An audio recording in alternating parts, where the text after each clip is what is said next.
संभल की ये तारीखी मस्जिद जिसको आप इस वक्त अपनी स्क्रीन के ऊपर सर्वे हुआ था और आज दूसरी बार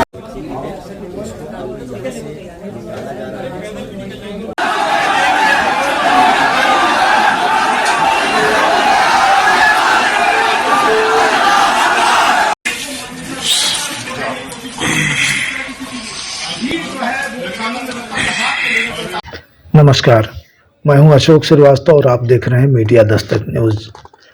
यूपी के संभल में कोर्ट के आदेश पर रविवार को हो रहे जामा मस्जिद के सर्वे के दौरान जमकर बवाल हुआ। रविवार को कोर्ट के आदेश पर दूसरी बार सर्वे हो रहा था। सब कुछ ठीक ठाक चल रहा था। जामिया मस्जिद कमेटी जांच में सहयोग भी कर रही थी, लेकिन इसी बीच किसी ने पत्थरबाजी शुरू कर दी। हालात बेकाबू होने लगे। पुलिस ने भीड़ को तितर बितर करने के लिए आंसू गैस के गोले दागे और हल्का बल भी प्रयोग किया। इस घटना में 2 दर्जन से ज्यादा पुलिसकर्मी और 2 दर्जन लोग चोटिल हो गए हैं। हिंसा में 3 युवकों के मौत की खबर है। कमिश्नर आंजनेय सिंह ने इसकी पुष्टि की है। जानकारी मिली है कि 10 लोगों को हिरासत में लिया गया है और हिंसा की जांच शुरू कर दी गई है। कुछ लोगों ने सड़क किनारे खड़ी मोटरसाइकिलों और दूसरे वाहनों में आग लगा दी। दरअसल स्थानीय अदालत में एक याचिका दाखिल करके दावा किया गया है कि जिस जगह पर जामा मस्जिद है वहां पहले हरिहर मंदिर था। इसके बाद कोर्ट ने आदेश दिया कि मस्जिद का सर्वे कराकर 26 नवंबर तक रिपोर्ट पेश की जाए। इस मामले में 29 नवंबर को सुनवाई शुरू होनी है, लेकिन इससे पहले यहां पर बवाल हो गया। स्थानीय प्रशासन के अनुसार विवादित स्थल पर अदालत के आदेश के तहत एडवोकेट कमिश्नर ने दूसरी बार सर्वे कार्य रविवार को सुबह 7 बजे शुरू किया था। बताया जा रहा है सर्वे करने वाली टीम धार्मिक नारे लगाते हुए मस्जिद के अंदर घुसी थी। इस दौरान मौके पर काफी भीड़ जमा हो गई थी। हजारों लोग पहुंच गए। पुलिस की माने तो घटना स्थल के पास एकत्रित भीड़ में से कुछ उपद्रवी बाहर आए और उन्होंने पुलिस दल पर पथराव कर दिया। पुलिस ने स्थिति को नियंत्रण में लाने के लिए हल्का बल प्रयोग किया और आंसू गैस के गोले दागे। अधिकारियों का कहना है कि ड्रोन सीसीटीवी फुटेज के माध्यम से लोगों की पहचान की जाएगी। वीडियो में आप खुद देख सकते हैं गोली कौन चला रहा है। पथराव में कई पुलिसकर्मी घायल हुए हैं। उन्हें अस्पताल में भर्ती कराया गया है। पथराव करने वालों और उन्हें उकसाने वालों की भी पहचान की जाएगी और उनके खिलाफ कार्रवाई होगी। बहराइच का दंगा अभी बहुत पुराना नहीं हुआ, फिर से घाव ताजा हो गया। पहले बहराइच, फिर संभल और इसके बाद डासना मंदिर का मामला भी जल्द ही सामने आने वाला है। आप समझ सकते हैं प्राचीन मस्जिदों के मंदिर होने का दावा कर किस प्रकार से प्रदेश को दंगे की आग में झोंका जा रहा है। फिलहाल आइए सुनते हैं संभल के कमिश्नर और एसपी को।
सर्वे जिसके बाद से शुरू हुआ उसके बाद से भीड़ ने कहीं ना कहीं से पथराव किया जो है। अच्छा, पुलिस की तरफ से इधर लगातार एक्शन लेते जा रही है, तो क्या हालात है सर?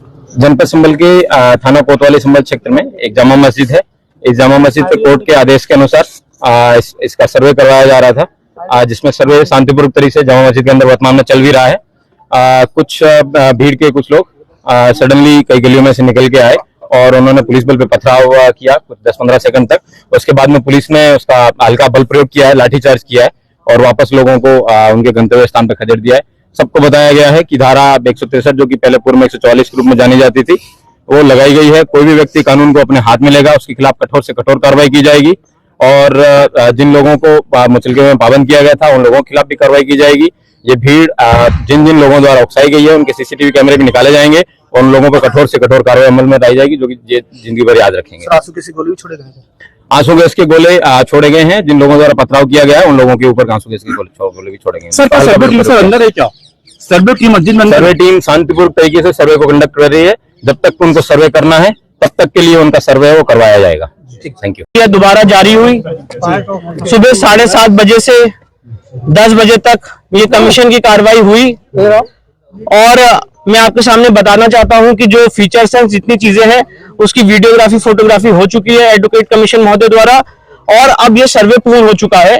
और अब 29 नवंबर को जो इस केस की तारीख निर्धारित है, मुझे ऐसी आशा है कि एडवोकेट लोगों से क्या अपील करना चाहेंगे कि वो शांतिपूर्वक तरीके से कानूनी प्रक्रिया? जी बिल्कुल, मैं सबसे अपील करना चाहूंगा कि लोग रूल ऑफ लॉ और कानून के शासन में विश्वास रखें। न्यायालय की प्रक्रिया है, ये एक लंबी प्रक्रिया है, तुरंत कोई फैसला नहीं होने वाला है। अभी कोर्ट में एडवोकेट कमिश्नर महोदय अपनी रिपोर्ट दाखिल करेंगे, उसके बाद सीपीसी के अनुसार उस रिपोर्ट को कंट्राडिक्ट करने का हर आदमी को एक अपॉर्चुनिटी, एक चांस मिलेगा और उसके बाद ये केस आगे बढ़ेगा। तो इस समय कोई कंक्लूजन ड्रॉ करना सही नहीं है।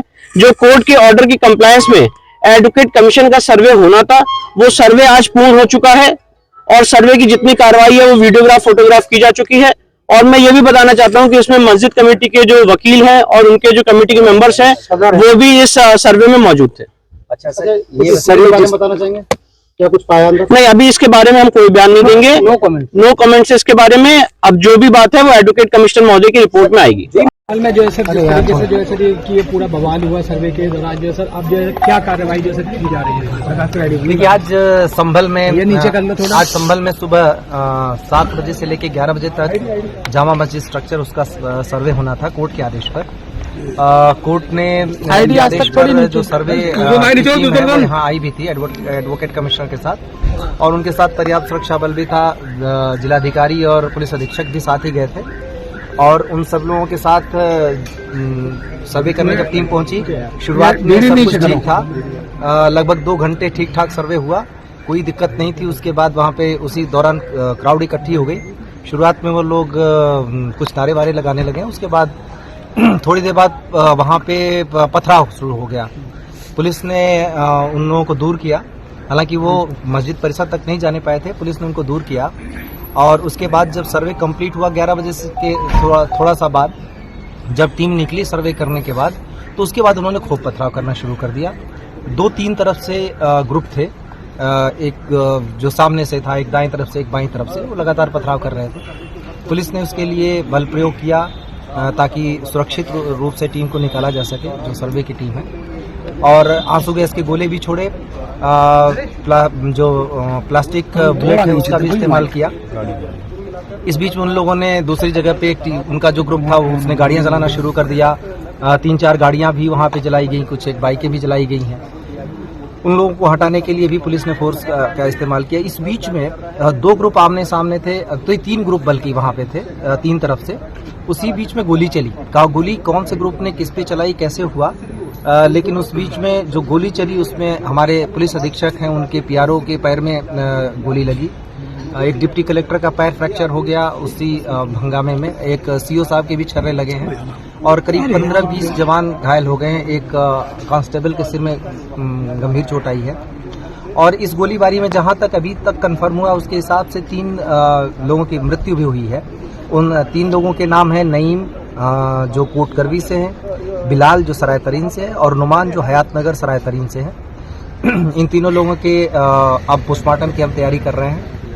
और जो स्थिति है अभी वो फिलहाल कंट्रोल में है। बीच बीच में जो वो ग्रुप था वो कुछ लोग घूम के चले गए दूसरी तरफ नखासा की तरफ, और वहाँ पर मैं और डीआईजी साहब मौजूद थे। वहाँ पे भी पथराव किया गया। हम लोगों ने उस भीड़ को खदेड़ा। बाद में एसपी और डीएम साहब भी आ गए थे। उस पथराव घटना में हमारी कोशिश रही कि उनमें से कुछ को पकड़ा जाए, और पकड़ा भी गया। उनमें 2 महिलाएं भी पकड़ी गई जो छत पर से पथराव कर रही थी, और काफ़ी कुछ 5-6 लड़के भी पकड़े गए। अभी तक कुल मिला के जो अभी तक संख्या 15 लोगों के करीब डिटेन किया गया है। उन लोगों से पूछताछ चल रही है। ये निश्चित रूप से एक उकसावे के अंदर की कार्रवाई है, जिसमें जाने भी गई हैं। ये सारे लोग नई उम्र के लड़के या तो थे या फिर महिलाएं थी। ये सारे लोग किसी न किसी उकसावे में आकर कर रहे थे, क्योंकि जो सर्वे का काम है वो कोर्ट के आदेश से पहली बात तो हो रहा है। दूसरी बात यह है कि सर्वे का काम पीसफुली चल रहा था, अभी तक कोई भी दिक्कत नहीं आई थी। तीसरी चीज ये है कि सर्वे में कोई ऐसी चीज नहीं की जा रही है जिससे मस्जिद के स्ट्रक्चर को उसके साथ छेड़छाड़ की जाए, बल्कि आज जो पथराव हुआ उसमें मस्जिद के ऊपर पत्थर जरूर चलाए गए, क्योंकि वहाँ पे टीमें थी तो मस्जिद पे भी पत्थर चलाए गए। मुझे नहीं पता मस्जिद को नुकसान हुआ या नहीं, लेकिन खूब जम के मस्जिद पर भी पथराव हुए, जो एक तरीके से देखें तो ये उनके धर्म के हिसाब से भी गलत है।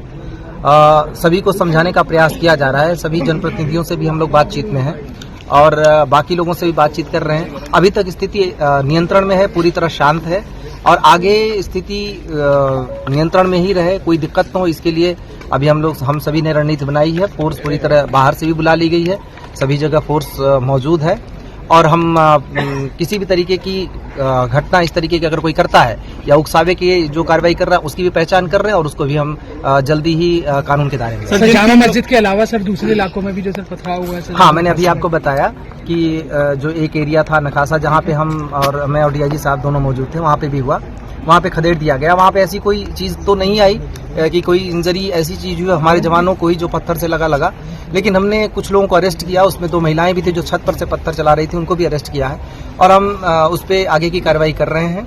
जो इसमें जितने भी चीज़ें हैं सबकी एनालिसिस हो रही है, उस पर हम आगे की कार्रवाई करेंगे। लोगों से अपील लगातार की जा रही है, पुलिस अधीक्षक ने भी अपील की, जिलाधिकारी ने भी अपील की, हम दोनों मेरे और डीआईजी साहब के द्वारा भी लगातार अपील की गई है कि किसी के बहकावे में आके इस तरीके की हरकतें न करें। इससे जीवन को खतरा तो है ही है, शहर के अमन को भी खतरा है, और सबसे बड़ी बात है कि इसमें से कई लोगों का भविष्य बर्बाद हो जाएगा। तो बेहतर हो कि कोर्ट की कार्रवाई कोर्ट के जरिए ही रहे। कोर्ट में अपनी बात सबको रखने का अधिकार है और मौका भी है, और कोर्ट में अपनी बात रखें, इस तरीके की हरकतों से दूर रहें। सर, जिन 3 लोगों की मौत हुई है उनमें से जो नईम का परिवार है वो ये आरोप लगा रहा है कि पुलिस की गोली लगने से उनके लड़के की मौत हुई है। देखिए, इसमें पहली बात तो ये कि वो इस बात को जितने सारे लोग हैं वो सबकी पुलिस के पास भी वीडियोग्राफी मौजूद है। सर, जितने सारे लोग वहाँ आए हैं उसमें पथराव करने आए थे। इसके बाद पहली बात जो ये अगर इस बात को अगर मानते हैं कि उनका बेटा पथराव करने गया था या कोई भी व्यक्ति वहाँ पथराव करने गया था, उसमें क्या अनटुवर्ड्स इंसिडेंट होते हैं, ये पहली बात को जिम्मेदारी उनको लेनी चाहिए। क्या वजह थी जिसके लिए पथराव करने की आवश्यकता थी, कौन सी आपदा आन पड़ी थी, किसको किसने क्या किया, या पुलिस प्रशासन ने क्या किया, पहले तो उनको ये देखने की जरूरत है। पथराव करने गए क्यों, एक। दूसरी बात यह है कि किसी ने कोई चीज नहीं देखा, साक्ष्य होंगे तो हमारे पास आएंगे, उन साक्ष्यों के आधार पर हम कार्रवाई करेंगे। मैंने जैसा आपको बताया कि 3 पक्ष आमने सामने थे, उन्होंने एक दूसरे के ऊपर क्या किया, उसमें फायरिंग हुई। अगर फायरिंग में कोई भी चीज ऐसी होती है कि पुलिस अपने पैर में गोली नहीं मार लेगी, ये सोचने की बात है। हमारे यहाँ हाथ में आप देखें कि पुलिस के टीयर गैस और जो प्लास्टिक के बुलेट थे जो भगाने के लिए अनुमन्य है, उसी के तहत कार्रवाई की जा रही थी, और मीडिया का भी पूरी रिकॉर्डिंग है। तो उसमें कोई किस आरोप लगाने से पहले ये सोचे कि, और पूछना चाहिए सबको सवाल कि उनके बच्चे, उनके परिवार वाले उस जगह पे पथराव करने क्यों जा रहे हैं, क्या वजह आ गई, क्या हो रहा है ऐसा जिसकी वजह से उन्हें पथराव करना चाहिए। तो सबसे पहले तो सवाल सोचने की ये है, कोई भी इस तरीके का इल्जाम लगाने से पहले खुद को देखे कि कोई ऐसी धर्म का काम करने नहीं जा रहा था, कोई पुण्य का काम करने नहीं जा रहा था, किसी की मदद करने नहीं जा रहा था, पढ़ाई करने नहीं जा रहा था, नौकरी करने नहीं जा रहा था। पूरे शहर को इन लोगों ने आग में झोंक दिया, झोंकने की कोशिश की। हाँ, हमारे सारे जो जवान हैं अपनी जान की परवाह किए बिना उसको झेल रहे हैं, देख रहे हैं। अगर ऐसा ही होता कि पुलिस को गोली मारनी